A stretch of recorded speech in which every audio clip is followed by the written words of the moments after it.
사랑과 은혜의 하나님, 이렇게 일주일의 삶을 살아가다가 주님 앞에 다시금 나와서 예배할 수 있게 은혜 주신 하나님 감사합니다.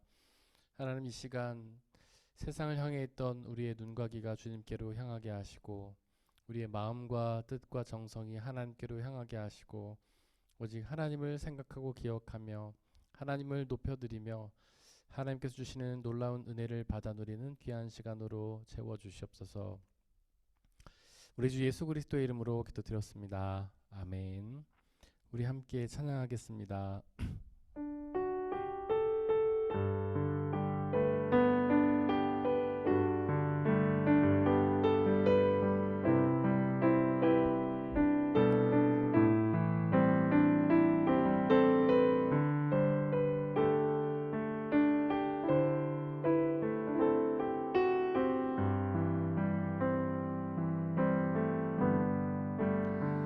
나의 주님께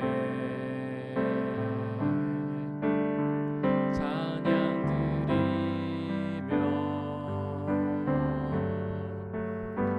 그 크신 사랑 주 임재 감사해. 어둠 속에 찾아오셔서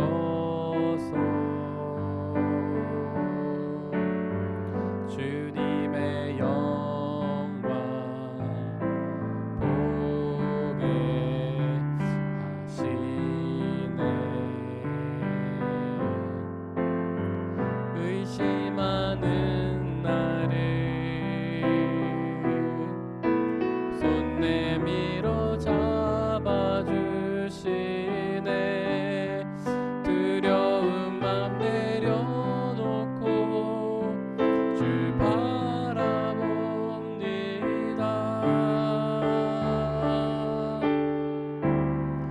주님을 보게 하소서.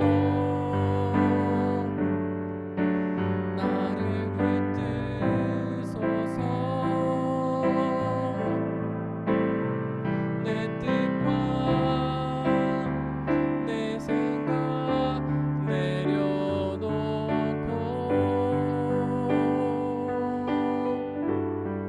주님 앞에 나 엎드려 주의 음성 기다리니 나를 부르실 때 믿음으로 걸어가리. 나의 주님께 찬양드리며 나의 주님께 찬양드리며 그 크신 사랑 주 임재 감사해. 어둠 속에 찾아오셔서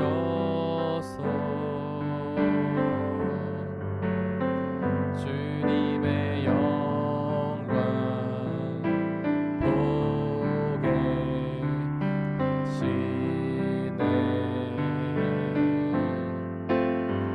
의심하는 나를 손 내밀어 잡아주시네. 두려운 맘 내려놓고 주 바라봅니다.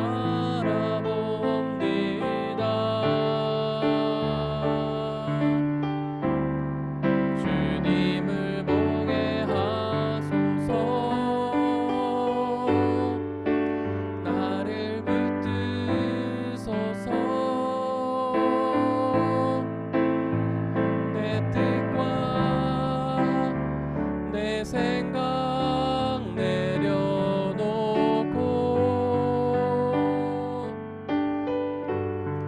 주님 앞에 나 엎드려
잠시 기도하겠습니다.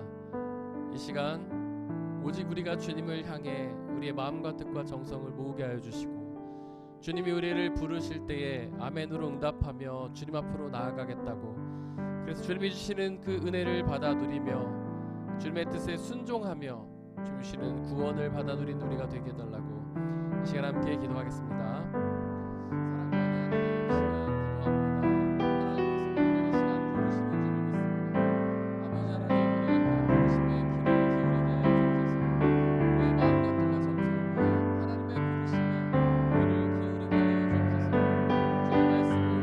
아버지 하나님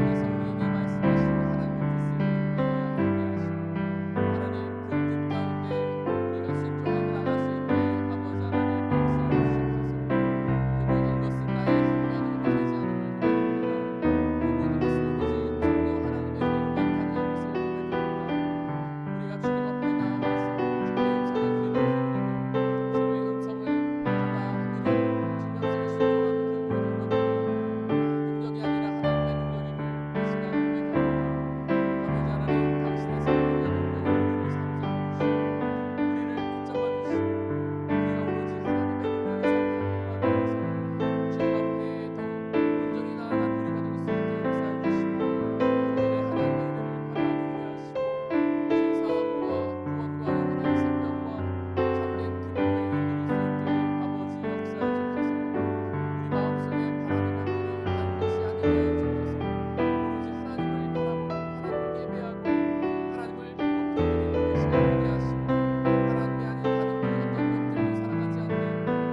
내 주를 가까이 하게 하며 내 주를 가까이 하게 함은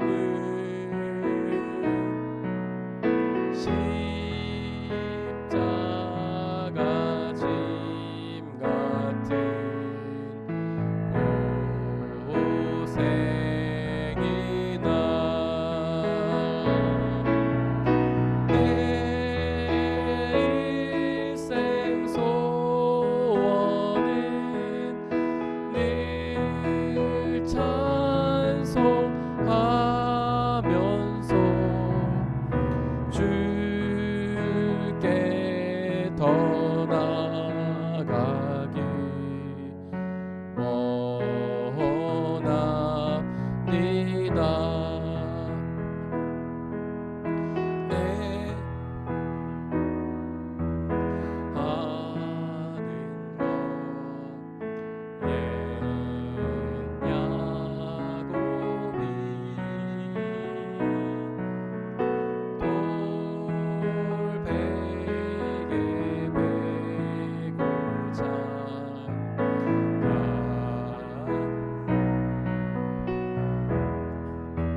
가네. 자격 없는 내 힘이 아닌 오직 예수님의 보혈로 자격 없는 내 힘이 아닌 오직 예수님의 보혈로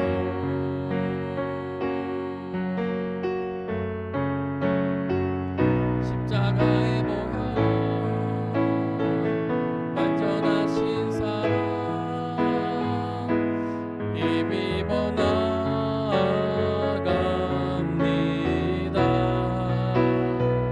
십자가의 보혈 완전하신 사랑 힘입어 예배합니다.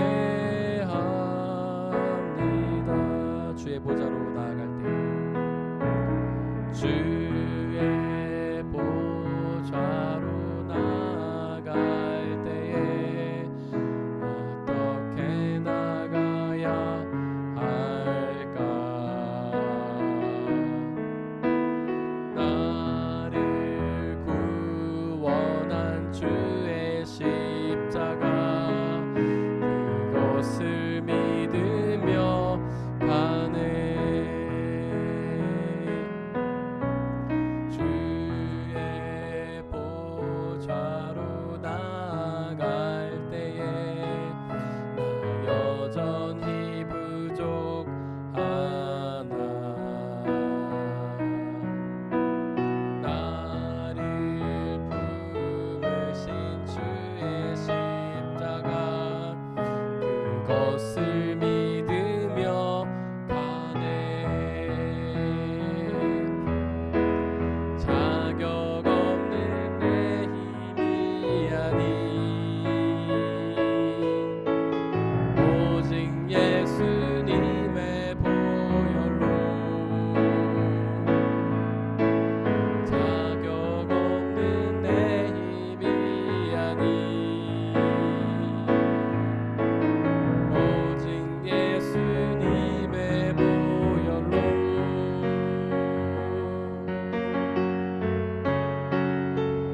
십자가의 보혈 완전하신 사랑 힘입어 나아갑니다.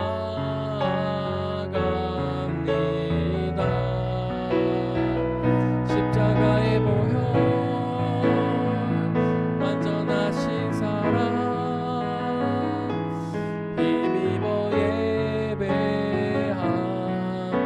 자격 없는 내 힘이 아닌 자격 없는 내 힘이 아닌 오직 예수님의 보혈로 자격 없는 내 힘이 아닌 오직 예수님의 보혈로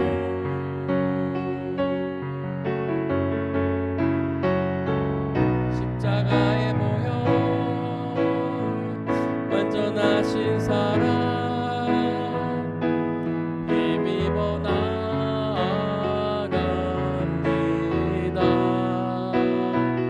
십자가의 보혈 완전하신 사랑 힘입어 예배합니다. 십자가의 보혈 십자가의 보혈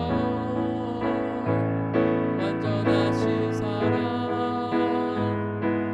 힘입어 나아갑니다.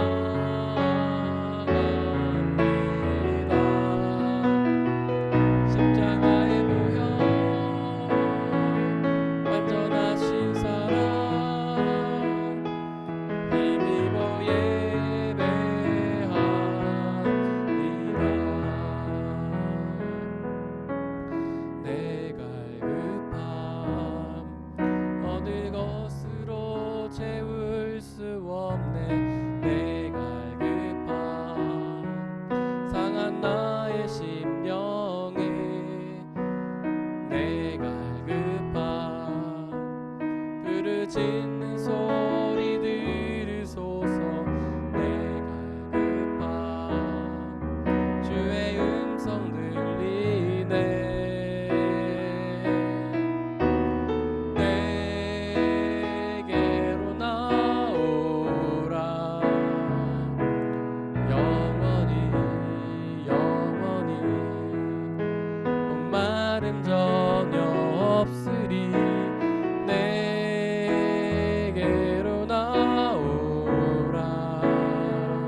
내 갈급함 어느 것으로 채울 수 없네.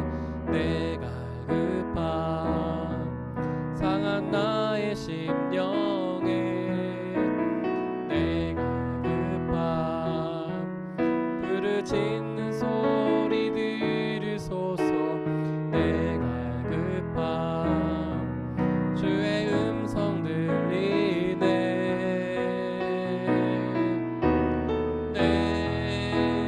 내게로 나오라. 영원히 영원히 목마름 전혀 없으리. 내게로 나오라. 가까이 가까이 생수의 근원 되신 주께 내오라.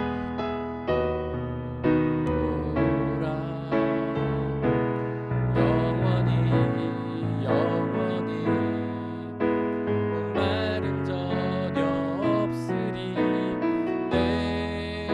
내게로 나오라.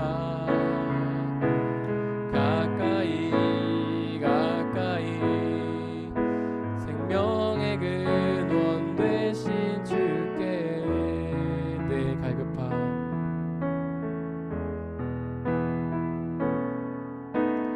내 갈급함 어느 것으로 채울 수 없네.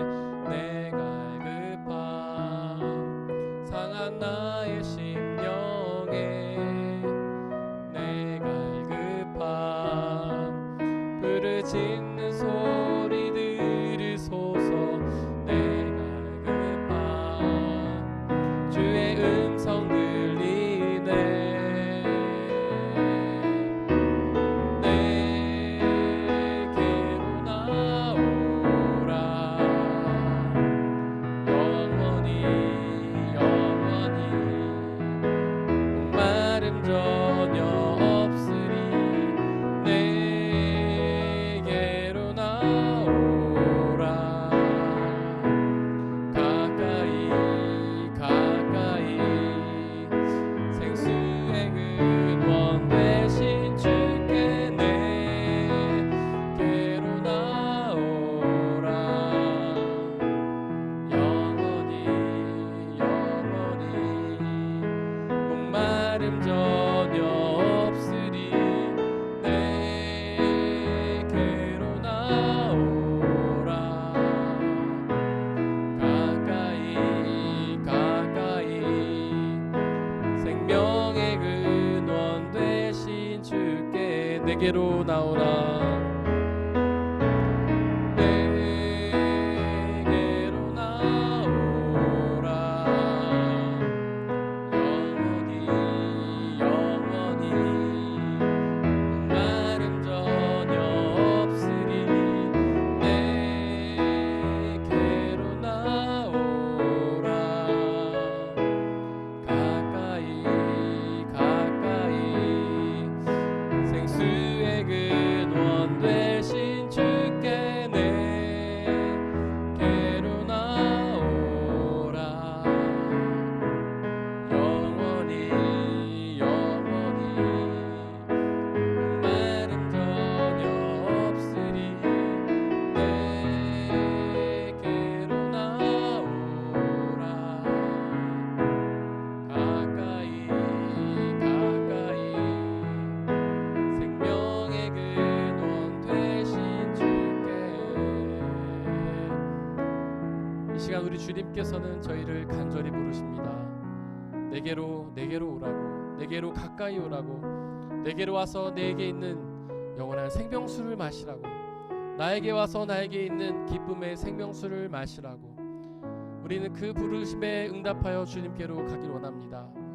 지금까지 그 부르심을 외면하며 다른 것을 찾아 헤맸었지만 이제는 그 부르심에 응답하여 주님께로 가길 원합니다. 주님께 있는 그 영원한 생명수를 마시길 원합니다.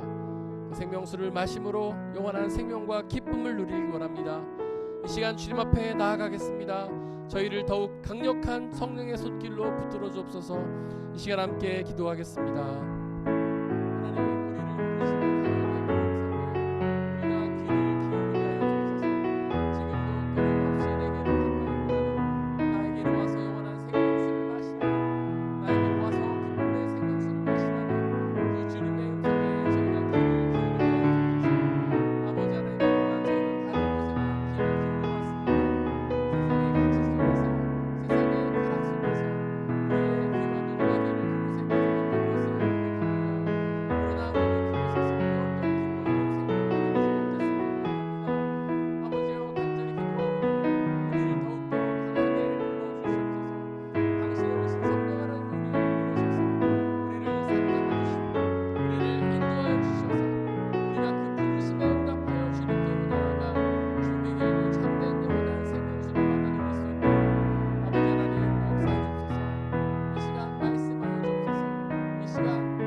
사랑과 은혜의 하나님, 이 시간 저희를 주님의 은혜의 자리로 불러주심에 감사합니다. 하나님, 저희가 그 부르심을 외면하지 않고 이 자리에 나와 하나님의 그런 놀라운 기쁨과 생명을 누릴 수 있음에 감사드립니다. 이 시간 하나님 우리에게 말씀하여 주시고, 말씀으로 우리를 위로하고 치유하여 주시고, 말씀으로 우리에게 놀라운 기쁨을 허락하여 주시고, 말씀으로 구원과 영원한 생명을 받아 누리게 허락하여 주옵소서. 이 시간 성령 하나님 함께하여 주시고, 하나님의 말씀만이 온전히 드러나게 하시고, 말씀을 가로막는 모든 세력들을 물리쳐 주옵소서. 우리 주 예수 그리스도의 이름으로 기도드렸습니다. 아멘. 네, 우리 지난 한 주 동안 또 세상에서 열심히 수고하다가 이렇게 주님께로 나오신 여러분들을 주님의 이름으로 환영합니다. 네, 되게 오랜만에 뵙는 것 같네요. 제가 지난주 금요일에도 없었고 주일에도 좀 파리를 가는 바람에 여러분들 못 뵈었는데 한 2주 만에 뵙는데 되게 오랜만에 뵌 것 같습니다. 반갑습니다. 네, 감사합니다. 저만 반가운 게 아니어서 감사합니다. 저는 지난 금요일에 이제 파리를 가서 이제 이체 타고 가서 6시쯤 도착을 했습니다. 그리고 저녁 먹고 뿌아띠에라는 곳으로, 뿌아띠에 다 들어보셨나요? 네, 저도 사실 그 교회 아니었으면 전혀 모르는 동네인데 고속도로를 타고 이제 4시간 정도 뿌아띠에로 갔어요. 도착하니까 거의 12시가 다 됐더라고요. 그래서 이제 잠을 자고 아침에 일찍 일어나가지고 교회 바로 가서 11시에 뵀는데 저희가 한 10시 정도에 가가지고 이렇게 예배를 준비를 했습니다. 그래서 거기에서 뿌아띠에 교회 담임 전도사님 취임식을 했어요. 이제 목사님이 오시면 참 좋았겠지만 이제 그 뿌아띠가 이제 프랑스 되게 외진 곳이고 막 그러다 보니까 이렇게 목사님을 사례를 해줄 수도 없는 곳이다 보니까 이렇게 목회자 찾는 게 쉽지가 않았습니다. 그런데 다행히 이제 이 불어권 선교의 비전이 있는 선교사님이 계셨는데, 전도사님이 아직 안수를 안 받으셨는데 그 부부가 다 이제 그 불어권 선교의 비전이 있으세요. 사모님도 그 외대에서 불어를 전공하셨고 한국에 있는 프랑스 대사관에서 일도 하셨다 하더라고요. 그래서 다행히 그 두 분이 이렇게 한 가정에 오셔가지고 이제 사역을 시작하셨는데 뭐 성도들이 그리 많지는 않더라고요. 학생이 주로 대부분이고 교인 대표가 학생이었어요. 청년이었어요. 근데 이제 작년 성도가 계시긴 하는데 그렇게 뭐 이렇게 주일에도 막 일을 하셔야 되고 그래서 주일에 자주는 못 오신다고 하더라고요. 그래서 어쨌든 저희가 가서 지방회장님하고 이제 갑찰장님하고 저하고 가서 취임 예배도 인도해주고 그렇게 은혜로운 시간을 보냈고요. 거기서 이제 간단히 식사를 하고 이제 다시 파리로 왔습니다. 파리로 와서 그 다음 날 아침에 파리 쌍뜨떼 교회 담임 설립 예배를 했습니다. 거기는 임경훈 목사님이라고, 그분이 원래 그 뿌아띠에 교회를 담임하셨었는데 이제 파리 지역으로 이렇게 부득이하게 옮기시게 되면서 거기다 교회를 개척하셨어요. 근데 교회가 에펠탑 바로 앞에 있더라고요. 그래서 사람들이 여행객이 그렇게 교회를 많이 방문한대요. 에펠탑에 와서 에펠탑 보고 예배드리고 간다고 합니다. 혹은 예배드리고 에펠탑 보고 간다고 해요. 그래서 이제 방문객이 되게 많다고요. 그 예배를 고정적으로 드리는 분들은 한 5-6명, 아직 개척한 지 얼마 안 되셔서 그 정도밖에 안 되고, 근데 방문자들이 항상 더 많다고 합니다. 근데 저희가 가서 이제 설립 예배를 드렸는데 그날에는 방문자가 하나도 없더라고요. 안타깝게도. 그래서 어쨌든 저희끼리 예배를 드렸고, 그리고 이제 바로 또 파리 연합교회로 이동을 해서 파리 연합교회에 이제 담임 목사 취임 예배를 드렸습니다. 파리 연합교회는 파리에 처음 세워진 교회입니다. 저희 교단이긴 한데 이제 51주년이 되었어요. 근데 그 교회가 51주년이라는 세월 동안 참 여러 가지 그 풍파를 맞아가지고, 특별히 이제 목사님들이 오셔서 뭐 3, 4년 있다 다 떠나고 이런 상황이고, 그래서 교회가 지금 많이 어려워졌더라고요. 최근에도 이제 교회가 쪼개지기도 하고, 저희가 갔더니 성도들이 많지는 않으셨어요. 그리고 교회 분위기가 많이 깔아앉아 있더라고요. 새로 담임 목사님 되신 분이 원래 이제 그 교회 부목사님으로 계시다가 이제 그분이 담임 목사님이 한국도 가시면서 그분이 물려 이렇게 이어서 이제 목회를 하시게 됐는데, 굉장히 순수하고 열정 있는 분이셨습니다. 그래서 이렇게 교회는 아픔이 있고 힘들었지만 그래도 열심히 하려는 모습에 저희가 또 이렇게 도전을 받고 왔고요. 그렇게 일정을 마치고 저희는 잠깐 이제 근처에 있는 곳에 여행도 잠깐 하고, 그리고 수요일에 돌아왔습니다. 그래서 여러분들이 기도해 주시고 하셔서 제가 프랑스에 또 잘 다녀왔습니다. 행사도 잘 마치고 은혜 가운데 잘 마치고 왔습니다. 오늘은 이제 저희가 누가복음 1장 13절 말씀을 나누려고 하는데, 이 말씀은 이제 사가랴에게 천사가 나타나서 하나님의 말씀을 전하는 장면이죠. 사가랴는 세례 요한의 아버지이고 엘리사벳의 남편인데, 하나님께서 그에게 나타나서 아들을 주겠다라고 하시는 그런 장면이죠. 사가랴가 이제 나이가 사실 많았습니다. 아내랑 사가랴가 둘 다 나이가 많았고 이제 아이를 가질 수 없는 그런 시기가 되었는데, 하나님께서는 또 그들에게 그렇게 불가능한 일들을 또 이렇게 가능케 하셔서, 아이를 낳을 수 없는 인간적인 몸이었지만 하나님께서 그들에게 귀한 생명을 부어 주십니다. 그리고 나서 하나님께서 이제 천사를 통해서 어떻게 말씀하시냐면, 내 아내 엘리사벳이 너에게 아들을 낳아 줄 것이 그의 이름을 요한이라고 하여라, 이렇게 얘기를 합니다. 그러니까 하나님께서 천사를 통해서 엘리사벳과 사가랴의 아들의 이름을 지어 주신 겁니다. 근데 사실 보통 이름은, 아들의 이름은 아빠가 짓죠. 혹은 엄마가 짓거나, 뭐 요즘에는 엄마 아빠가 같이 상의해서 짓고, 또 간혹 가다가 이제 시부모님이나 뭐 친정 부모님이 지어 주시는 경우도 있긴 하지만, 당시에는요 아빠가 지었다고 합니다. 무조건 아들의 이름은 아버지가 지었다고 해요. 대부분 보면은 아버지의 이름을 그대로 받는 경우도 많았고, 그다음에 그 집안 대대로 이렇게 있는 이름들이 있었어요.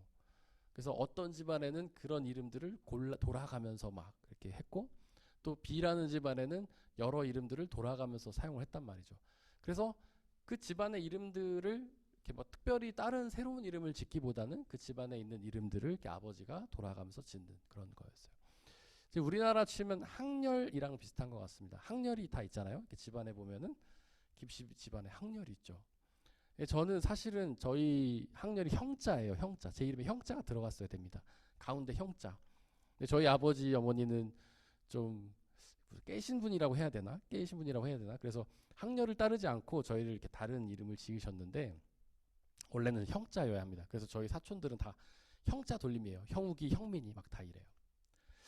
근데 어쨌든 뭐 그런 것처럼 당시의 사회도 아버지가 반드시 이름을 지었고, 그 집안의 여러 가지 이름들 중에 돌아가면서 그렇게 이름을 지었습니다.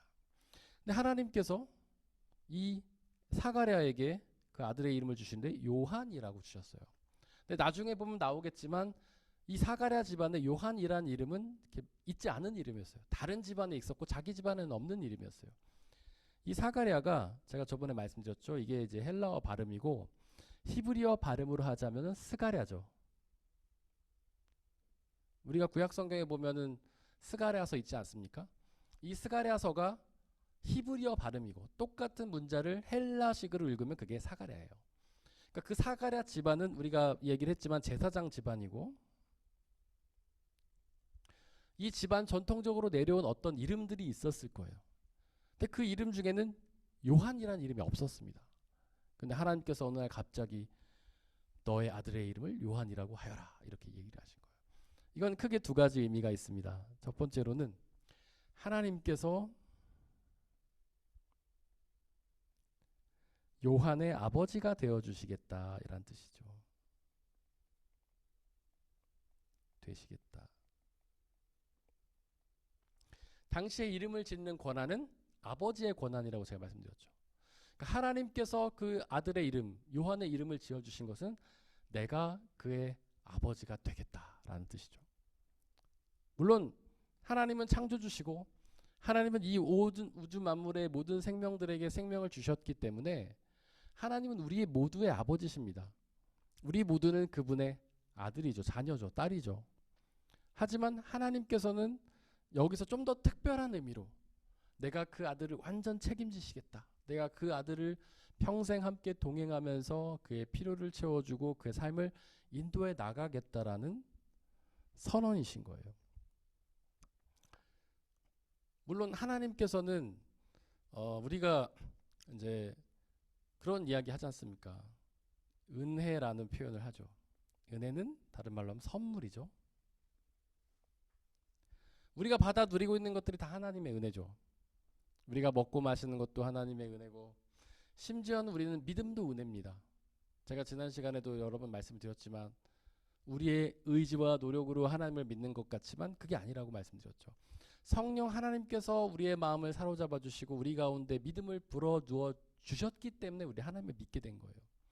우리의 자유의지가 있긴 있습니다. 하나님의 부르심에 아멘 하고 응답할 자유의지가 있긴 있어요.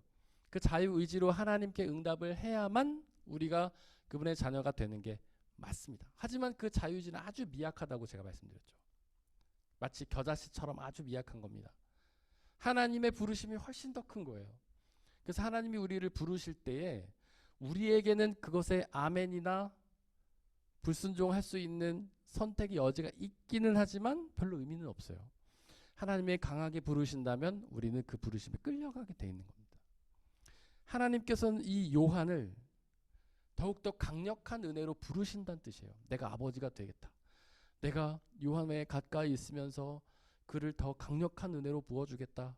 그에게 온전한 믿음을 주시고 그에게 온전한 사명을 맡기시겠다. 그리고 그의 삶 동안 늘 함께하면서 그의 필요를 채워주겠다. 그렇게 얘기를 하시죠. 이 요한, 세례 요한이 어디서 살았습니까? 광야에서 살았죠. 광야에는 먹을 것, 마실 것이 있는 곳인가요? 없는 곳이죠. 제가 이스라엘 광야 가봤거든요.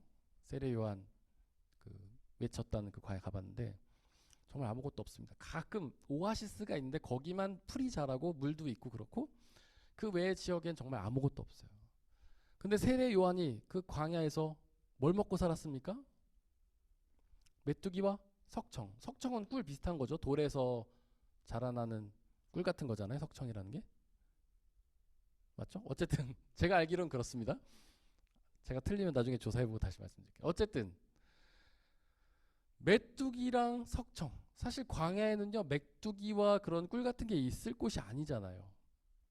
하나님께서 그의 필요를 채워주신 거예요. 이 세례 요한이 제가 저번에도 말씀드렸지만 에세네파일 거라고 말씀드렸죠. 유대교에는 여러 파들이 있어요. 마치 개신교에 교단이 있는 것처럼 유대교에는 파들이 있습니다. 가장 유명한 파가 성경에 복음서에 많이 나오죠. 가장 유명한 파들 바리새파, 사두개파, 그리고 헤롯 당원, 그리고 에세나파, 기타 등등 또 있었는데 성경에 나오지 않는 파들이 또 있었어요. 그리고 이 에세네파가 있었고 나중에 예수님을 믿는 따르는 제자들을 그리스도파라고 불렀어요. 근데 이 에세네파의 특징은 광야에서 살아요. 그러니까 세례 요한만 광야에서 산 게 아니라 이 에세네파에 속한 사람들이 다 광야에서 살아요. 이스라엘 성지 순례를 하면 여기 갑니다. 이 에세네파가 머물렀을 거라고 추정되는 곳에 가요. 근데 지금은 뭐 거의 폐허고 밑에 이제 이렇게 방처럼 보이는 자리만 남아 있고 막 그런 곳이에요. 근데 그 주변이 정말 광야예요. 별게 없어요. 그런 곳에서 이 에세네파가 세례 요한을 비롯한 에세네파가 살았다는 것 자체가 하나님의 은혜라는 거죠. 하나님께서 그들에게 먹을 것을 주셨기 때문인 겁니다. 그러니까 광야에 산다는 건요 굉장한 믿음의 고백이에요. 믿음이 없이는 광야에 살 수가 없습니다. 우리가 이사를 갈 때 아무도 안 사는 아무것도 없는 광야로 가는 사람은 아무도 없잖아요. 거기 이사를 간다고 한다면 뜯어 말리지 않겠어? 너 거기서 뭐 먹고 살려고? 거기 어떻게 살아가려고? 다 걱정하지 않겠습니까? 있을 수가 없는 일이죠, 그거는. 그런데 이 에세네파는 그 광야로 나아갔어요. 아무것도 없는 곳에. 이 놀라운 믿음이죠.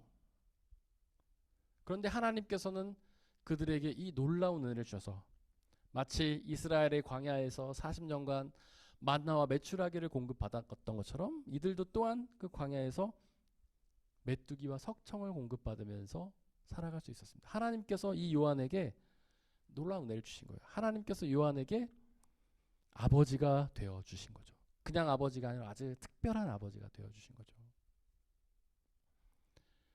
그리고 그의 삶이 인간적으로 볼 때는 굉장히 불행한 삶이죠. 그렇게 광야에서 막 복음을 전하다가 물론 예수님에게 세례를 베푸는 놀라운 영광스러운 일을 했지만 조금 있다 헤롯이라는 사람의 질투를 받아가지고 감옥에 갇혀서 고통당하다가 결국 헤로디아가 저 세례 요한의 목을 베어달라라고 요구하는 바람에 감옥에 갇혀 있다가 목숨을 거두는 그런 불행한 삶을 살지 않았습니까? 하지만 하나님은 그의 아버지가 되어주셨습니다. 그의 인생을 통해서 비록 사람들의 눈으로 볼 때는 참 불행하고 처참한 인생이긴 했지만 하나님께서는 그를 통해 예수 그리스도의 복음의 길을 준비하셨고 또 완성해 나가셨고 또 전파하셨죠. 세례 요한이 광야에서 외친 복음 한마디 혹시 뭔지 기억하세요? 네, 회개하라 천국이 가까이 왔다. 예수님께서 똑같은 외침을 외치시잖아요. 사실 예수님이 이제 세례 요한에게 가서 세례를 받았는데 요단강이라는 곳에 받았죠. 요단강. 예수님이 왜 세례를 받으셨을까요? 세례 요한에게. 많은 사람들이 그게 질문이죠. 왜 하나님께서 전능하신 하나님께서 왜 그런 무능하고 처참하고 연약한 인간에게 세례를 받으셨을까? 예수님이 오시다 세례 요한도 그게 궁금했어요. 전능하신 하나님께서 하나님의 아들이 왜 저에게 와서 세례를 받으십니까? 저는 당신의 신발끈을 풀기도 합당하지 않은 존재입니다. 신발끈을 이렇게 신들매를 맨다 이게 신발끈을 묶는다 이런 뜻인데 당시에 그거는 종들이 하는 거예요. 종이 이제 주인이 어디 나갔다 올 때 신발끈 묶어주고 풀어주고 하는 거예요.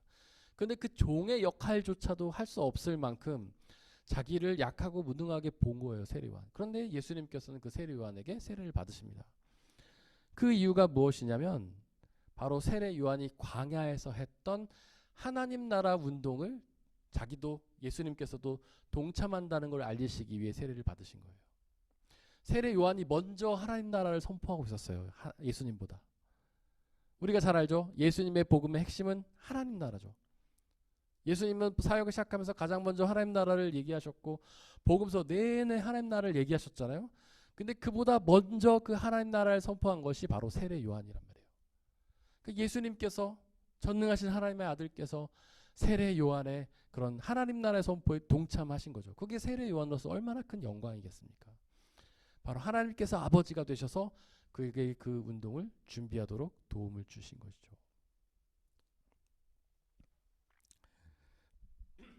또한 하나님께서 요한의 이름을 지어주신 것은 하나님께서 요한을 뭐 하신 겁니까? 이름이란 제가 이제 지난번에 이렇게 집회 여러 번 하면서 그런 얘기 많이 들었죠. 이름이라는 게 뭐라고 말씀드렸죠? 이름? 규정하는 것이죠. 규정. 이름은 규정하는 것이에요. 누군가에게 이름을 지어준다는 건 그 사람을 규정하는 거죠. 다름슈타트 중앙교회 그러면 이곳은 교회구나. 하나님을 예배하는 곳이구나. 하나님 믿는 사람들이 교제하는 곳이구나. 이런 걸 딱 알 수 있지 않습니까? 그리고 김재학이라는 이름은 저를 다름슈타트 중학교의 목사, 그 다음에 유근정 사모의 남편, 우리 두 아이의 아빠 이렇게 저를 규정하지 않습니까? 이름만 대면 누군지 다 떠올리잖아요. 긴 설명이 필요 없죠. 이름은 규정하는 거예요. 그 이름이 지어진다는 거 그걸 규정하는 겁니다. 핸드폰 그러면은 얘는 전화하는 거. 그 다음에 요즘엔 뭐 핸드폰 더 많은 기능을 하죠. 규정을 딱 해버리는 거죠. 그래서 그 이름을 들었을 때 누구나 아는 거예요. 하나님께서 요한에게 이름을 지어주셨다는 것은 요한을 규정하셨다는 겁니다. 그의 삶의 모습을 규정하셨다는 거예요. 사가랴와 엘리사벳이라는 제사장의 가문에 느지막하게 태어난 그 아이. 그 아이는 키와 지혜가 자라고 예수님보다 앞서 광야로 나가서 하나님의 나라를 전파할 아이. 그 아이는 광야에 나가서 메뚜기와 석청을 먹으면서 비록 가난하고 어렵지만 하나님의 은혜를 충만하게 누리는 아이. 그렇게 하나님이 규정을 하신 거예요. 요한을 하나님의 요한으로 규정하셨기 때문에 그는 그 일을 감당했던 겁니다. 하나님께서 요한을 그렇게 규정하시지 않았다면 그는 그런 사역을 할 수가 없죠. 그가 도대체 어떻게 지혜를 얻어서 바로 하나님의 나라를 전파할 수 있었겠습니까? 사실 구약 성경에 보면은 하나님 나라라는 개념이 많이 나오지 않아요. 구약 성경에는 하나님 나라라는 말이 나오지 않습니다.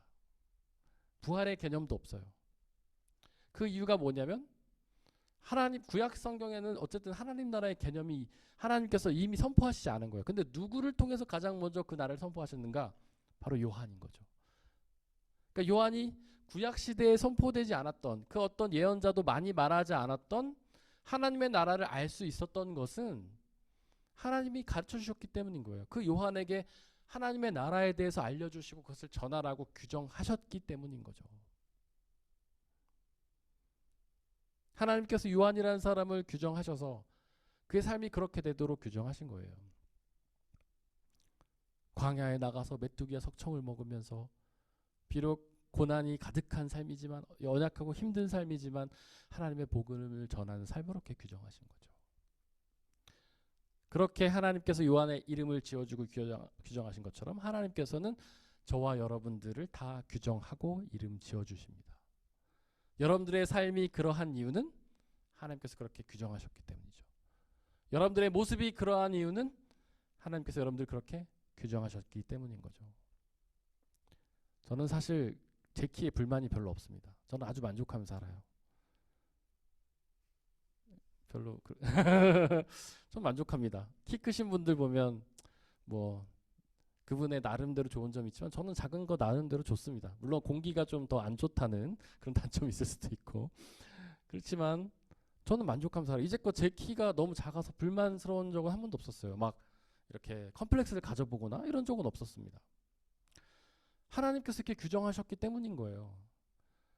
제가 더 크고 싶어서 크지 못하고 작고 싶어서 작아진 것도 아닙니다. 하나님께서 이렇게 규정하신 거죠. 저 어렸을 때 우유 먹으면 키가 커진다고 했었으나 전 어렸을 때 우유를 참 많이 먹었습니다. 매일같이 먹었어요. 근데 키가 안 크더라고요. 그건 하나님께서 저의 삶을 이렇게 규정하신 것이죠. 저는 중학교 때 목회자로 서원을 하고 그 뒤로 한 번도 꿈이 바뀐 적이 없어요. 제가 중간중간 유혹을 많이 받은 적이 있어요. 뭐 가수 하자는 친구도 있었고 공부를 제가 수능을 좀 잘 봐가지고 공부를 잘 못하는데 수능을 좀 잘 봐가지고 저희 담임 선생님이 너 왜 신대를 가냐 좋은 데 가라 막 이렇게 지원해 준 적도 있었어요. 사실 유혹을 받긴 받았어요. 그런데 한 번도 그 꿈이 흔들려 본 적이 없어요. 중학교 때부터 저는 계속해서 목회자의 길을 가기 위한 준비를 해왔어요. 근데 제가 그렇게 하고 싶게 한 게 아니에요. 제가 목회자가 되어야겠다는 강한 확신이 있었어요. 그 확신이 전혀 흔들리지 않았어요. 왜냐하면 그게 제가 야, 내가 해봐야지 이렇게 한 게 아니라 하나님께서 저의 삶을 그렇게 규정하셨기 때문인 거죠. 제가 이제 어렸을 때부터 뭘 하면 목회자가 되기 위한 것만 했어요. 그거보다 필요 없는 건 하다 말았어요. 재밌어도 안 했어요. 어떻게 믿으실지 모르겠지만 연애도 제가 그렇게 했습니다. 아무리 예쁘고 마음에 드는 사람이 있어도 아, 저 사람은 사뭇감이 아닌데 그러면 관심을 딱 접었어요. 별로 안 믿으시는 얼굴이신 것 같은데 근데 저는 그게 왜 그러냐면 제가 의지가 강하고 그래서가 아니라 하나님이 저의 삶을 그렇게 규정해 주셨고 이제껏 그렇게 이끌어 오셨던 거라고 저는 믿습니다. 지금 이 자리에서 여러분들과 만나서 10년 가까이 목회를 해온 것도 하나님께서 저를 이 다름슈타트 중학교의 목사로 규정하셨기 때문이라고 저는 믿습니다. 네. 여러분들의 삶도 다 마찬가지예요. 여러분들의 모습에 만족하는 분도 있겠고 만족하지 못하는 분도 있겠죠. 하지만 여호와 하나님께서 여러분의 삶을 그렇게 규정하신 겁니다.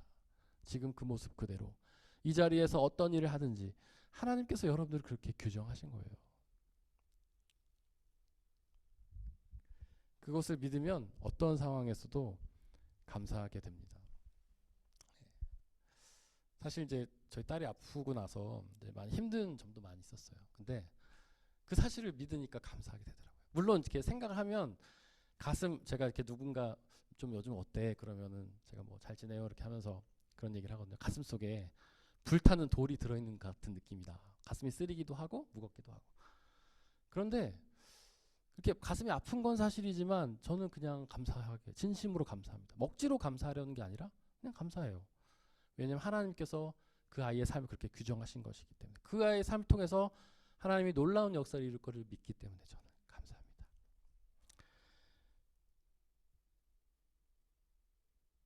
하나님께서는 그를 당신의 사명자로 부르셨습니다. 천사로 만드셨어요.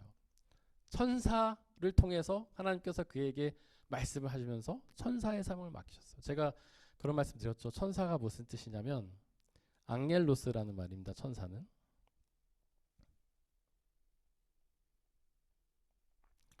우리는 천사 그러면 생각하는 게 뭐 영적인 존재, 날개 달리고 이런 사람만 떠올리죠. 근데 앙겔로스 천사는 사실 대리자란 뜻입니다. 대리자. 하나님의 말씀을 대신 전하는 사람이 천사예요. 이 천사에는 영적인 천사도 있고 사람인 천사도 있다고 말씀드렸죠. 영적인 천사는 우리가 흔히 생각하는 것처럼 이렇게 보이지 않고 우리 마음과 생각에 와서 하나님 뜻을 알리는 존재죠. 이 천사, 사갈에게 말한 천사는 영적인 존재로 천사겠죠. 그런데 사람으로서의 천사도 있어요. 비록 우리와 같은 똑같은 육신을 갖고 있지만 하나님의 말씀을 받아서 그 말씀을 전하는 존재. 이게 사람으로서의 천사죠. 하나님께서는 요한을 그 천사로 만드신 겁니다. 요한의 삶은 하나님의 말씀을 전하는 삶에 아주 집중돼 있었어요. 그것 외에는 아무것도 하지 않았어요. 광야에서 메뚜기와 석청을 먹으면서, 먹는 것도 뭐 많이 먹지 않았죠. 푸짐하게 먹지도 않았죠. 어려운 환경에서 살면서 오로지 말씀을 전하는 천사로서의 역할을 감당했죠. 그리고 그 역할을 감당하다가 비록 감옥에 죽었지만 그 역할을 끝까지 감당했습니다. 그의 사역의 핵심, 천사로서의 메시지의 핵심은 예수 그리스도였죠. 예수님께서 내 뒤에 오실 분은 내가 감당할 수 없는 존재다. 나는 그분보다 미리 와서 그의 앞길을 준비하지만 그분이 뒤에 오셔서 우리의 구원을 완성하실 것이다. 예수 그리스도께서 그분을 믿는 모든 사람들 그들의 죄 사함을 받고 구원을 얻게 돼서 하나님 나라에 가게 될 것이다. 그게 세례 요한의 메시지의 핵심이었습니다. 하나님께서는 그를 그렇게 천사로 규정하셨던 것이죠. 근데 뭐 요한뿐만이 아닙니다.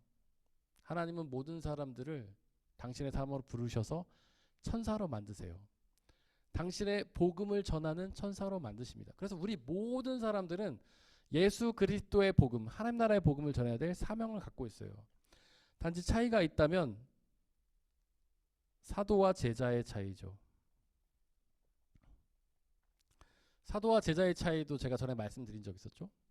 사도와 제자의 공통점은 다 예수님을 따르고 예수님의 말씀을 전한다는 공통점이 있습니다. 차이가 있다면 사도는 전업으로 자기의 직장을 다 그만두고 일상을 포기하고 오로지 복음을 전하는 일에 집중한 사람이 사도죠. 제자는 자신의 일상을 가지고 있는 사람이에요. 자신의 직장도 있고 자신의 가정도 있고 학교 뭐 배움에 있는 사람도 있겠죠. 그런 걸 하면서 예수 그리스도의 복음을 전하는 역할을 하는 것이 제자입니다. 바로 저와 같은 목회자가 사도라고 할 수 있어요. 다른 일을 하지 않고 복음을 전하는 사람. 여러분 같은 사람이 제자라고 할 수 있어요. 여러분들의 일상, 학교, 직장, 가정 다 가진 채로 복음을 전하는 사람이죠. 어쨌거나 우리 모두는 다 천사예요. 예수 그리스도의 복음을 전하는 사명을 감당해야 될 사람들입니다. 하나님께서는 요한을 그렇게 규정하셨던 것처럼 저와 여러분들을 그렇게 규정하십니다. 그 규정에 아멘으로 순종하고 여러분들의 삶을 규정하신 하나님을 믿고 의지하며 그분의 복음을 전하는 사명을 우리가 끝까지 잘 감당했으면 좋겠습니다. 이 시간 함께 찬양하면서 기도하겠습니다.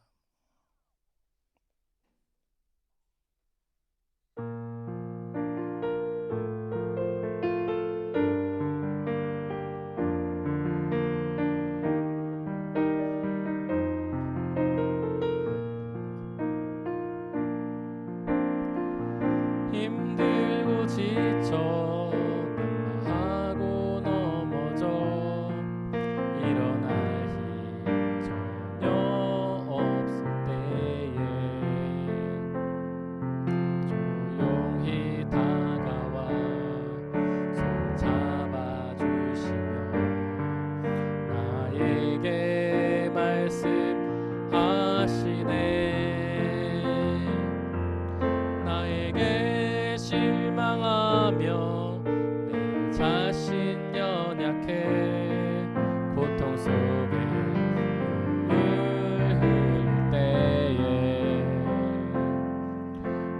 자국 난 그 손길 눈물 닦아주시며 나에게 말씀하시네.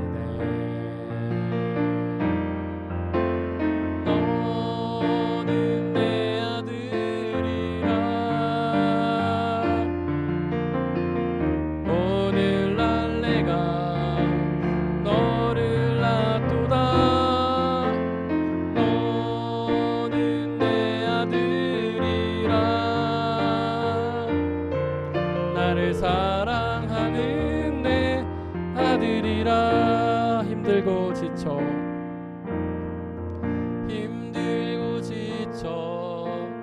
낙마하고 넘어져 일어날 힘 전혀 없을 때에 조용히 다가와 손 잡아주시며 나에게 말씀하시네. 나에게 실망하며 내 자신 연약해 고통 속에 눈물 흘릴 때에 자국 난 그 손길 눈물 닦아주시며 나에게 말씀하시네. 너는 내 아들이라. 너는 내 아들이라. 오늘날 내가 너를 낳도다. 너는 내 아들이라. 나를 사랑하는 내 아들이라. 너는 내 아들이라. 너는 내 아들이라. 오늘날 내가 너를 낳도다. 너는 내 아들이라. 나의 사랑하는 내 아들이라. 언제나 변함없이 언제나 변함없이 너는 내 아들이라. 나의 십자가 고통 해산의 그 고통으로 내가 너를 낳았으니 너는 내 아들이라. 너는 내 아들이라. 오늘날 내가 너를 낳도다. 너는 내 아들이라. 나를 사랑하는 내 아들이라. 이 시간 함께 기도하길 원합니다. 하나님께서는 우리를 아들로 삼으시고 우리를 규정하셨습니다. 우리의 삶이 이런 모습을 가진 이유는 하나님께서 그렇게 규정하셨기 때문입니다. 우리의 모습도 그렇게 규정하셨고 우리의 삶도 그렇게 규정하시며 당신의 규정대로 우리의 삶을 이끌어 가십니다. 하나님이 규정하신 이 삶 속에서 우리의 마음과 생각과 맞지 않다고 원망하고 불평하는 것이 아니라 그 안에 있는 하나님의 뜻을 기억하고 기대하며 그 모든 삶 속에서 기쁨과 감사로 우리를 규정하신 하나님께 찬양과 영광을 돌리며 살게 해달라고 이 시간 함께 기도하겠습니다.